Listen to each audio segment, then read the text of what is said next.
Certainly the hormones and certainly the workload of having multiples, like the hormone load is double or triple or quadruple. The workload is double, quadruple, triple, like that. And not only that, the parents are managing their own relationship, which is very taxed because when they went to find a babysitter, they have to find a babysitter who can handle 2 babies, and that's hard or more. Or maybe they have multiple babysitters, so that they're paying how much, in childcare. So there's all of that. Then there's the strain on the relationship of not having enough time together, not having enough sleep. There's also the parents are managing this relationship between siblings instantly. It's not like you have this one child and you get used to being a parent. You get used to being the parent of children who have their own relationship too. So I think that's another stressor. I think there's negative narrative in the culture. People maybe being afraid of it, being kind of perversely intrigued by it, being, not really like empathetic, deeply empathetic and understanding and saying, wow, that's a lot. What could I do to help? That isn't really the narrative there. I think there can be kind of like a hard time finding your sense of place. When everyone else, your other friends have one child and you have 2, it's really different. So I think there's a lot of things that contribute to it.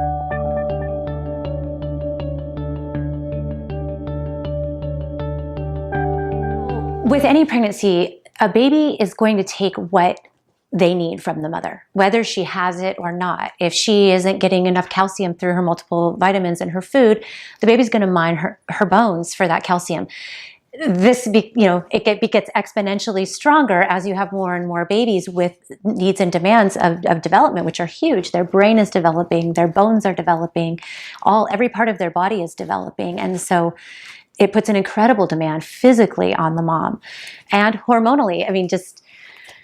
She's doing double duty. She's growing 2 babies or more in there. And it is definitely going to take, the babies are going to take, that's just the way natural selection and evolution has worked.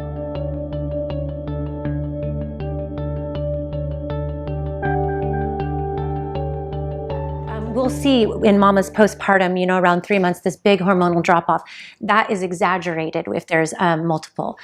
It's, all the hair's coming out, you're sweating, there's all this like physiological change, but it's like almost like a drop-off. And I think that particular 30-day or whatever, 90-day, 3-month drop-off is actually very dramatic in the multiples and can be a time of possible suicidality or real dysregulation in the bonding because the mom is so low at that point because all of the great, growing hormones of pregnancy have dropped off and they're really left kind of high and dry.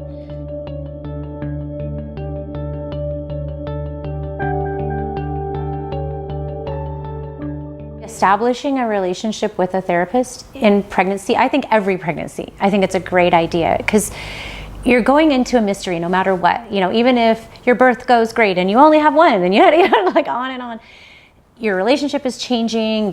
Your identity is changing. There's just a lot going on like kind of the emotional and spiritual plane. So I would say garnering support, kind of really, you're going to need support for this transition. I would suggest any pregnant woman, but especially if you have twins or multiples, establishing the relationship, even if you feel like, I don't really need therapy, just, checking out a few therapists and finding a group of other women, mothers, ideally, I would say mothers in this case would be ideal, or women who are becoming mothers, because that kind of layperson empathy and knowledge is really important so you don't feel so isolated in that community connection. So I think those 2 things, of course that does come with this, there is some stigma around therapy, especially in Southern Oregon. People don't think it's like cool or whatever necessary. Some people do it, but there is still stigma around it. Like they think if you go to a therapist, you're crazy. And that is not the case. Like you're not a crazy person. You're